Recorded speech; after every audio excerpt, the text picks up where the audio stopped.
Joe Biden. It was all about possibilities. He always talked about everything, but you had a sense that there was nothing beyond our capacity. And, you know, from his inaugural speech to the speech about the moonshot, I mean, it was all about possibilities. They symbolized, in a way, our growing up, our aspirations. My whole generation, you know, it's when the first time we looked at politics, there they were, and we liked what we saw.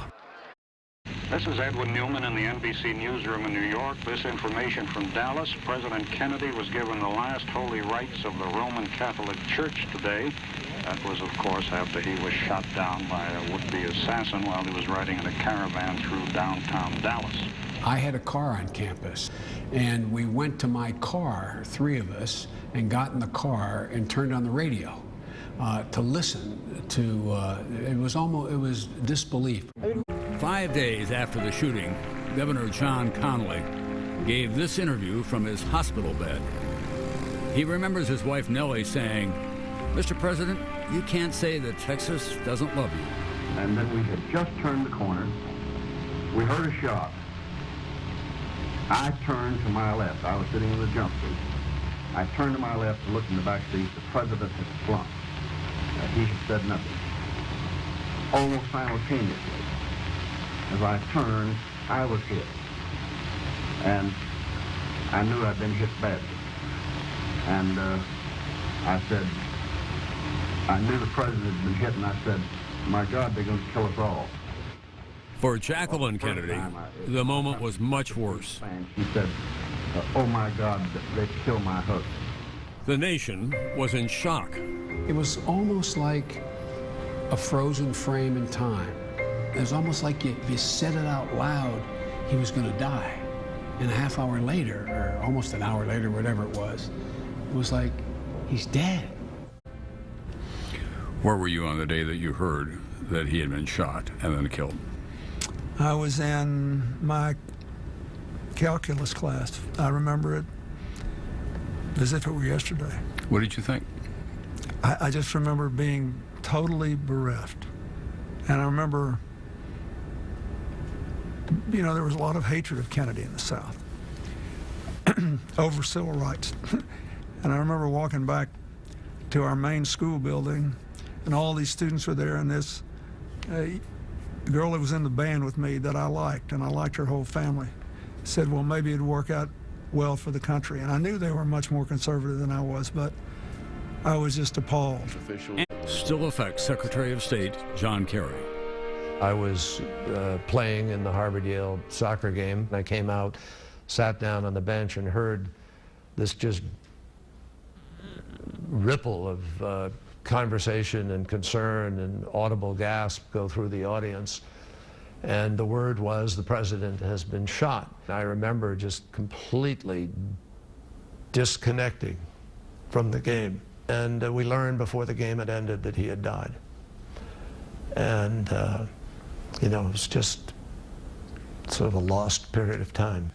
Do you think that the impact of his death on our generation, people of our age, coming of age at that time, has been explored adequately? Well, I think that in a way the end of Norman Rockwell's idealistic vision of America, sort of Rockwell ended when Kennedy was shot and killed.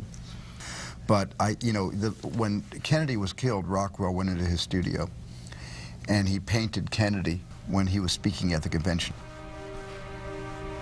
His art was so expressive in the way he drew Kennedy, because there was a sadness in Kennedy's eyes. And here Kennedy was, and he had won the nomination, and there are signs in the foreground of all the states that had voted for him, and there's Kennedy standing there with this anticipation of a very sad ending.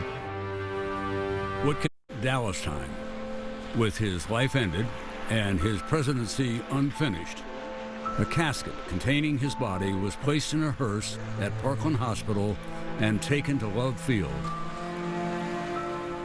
Air Force One and Lyndon Johnson were there. Robert Caro, the Pulitzer Prize-winning biographer of Johnson, picks up the story. Jacqueline Kennedy is coming on board with a heavy bronze coffin, in which is her husband's body. This is a plane carrying two presidents, one alive and one dead. It's flying across the United States. In the rear compartment is Jacqueline Kennedy. Her skirt is covered with blood. Then Lyndon Johnson is sworn in. He's now the 36th President of the United States. Jack Kennedy's body is flying over the country in like 1,000 towns and villages. Church bells are starting to ring. Flags are being lowered to half-mast as the body of Jack Kennedy is flown back to Washington. In Washington, Joe English, an original staff member at the Peace Corps, was asked by his boss and Kennedy's brother-in-law, Sergeant Shriver, to help with Monday's funeral. You had a memorable occasion in the White House with Harry Truman and Dwight Eisenhower, who had not always been what you would politely describe as the best of friends or colleagues. I escorted Mr. Truman in and I had the steward bring him some coffee, and so he was standing there with his back to the door looking out the window when I see this car driving. There's Ike, General Eisenhower, President Eisenhower. But the antipathy between the two former presidents didn't surface. Instead, Eisenhower said, "Harry, what are us two sons of whatever standing here alive with that young man down the hall dead? You and I have seen too many young men die." And they hugged.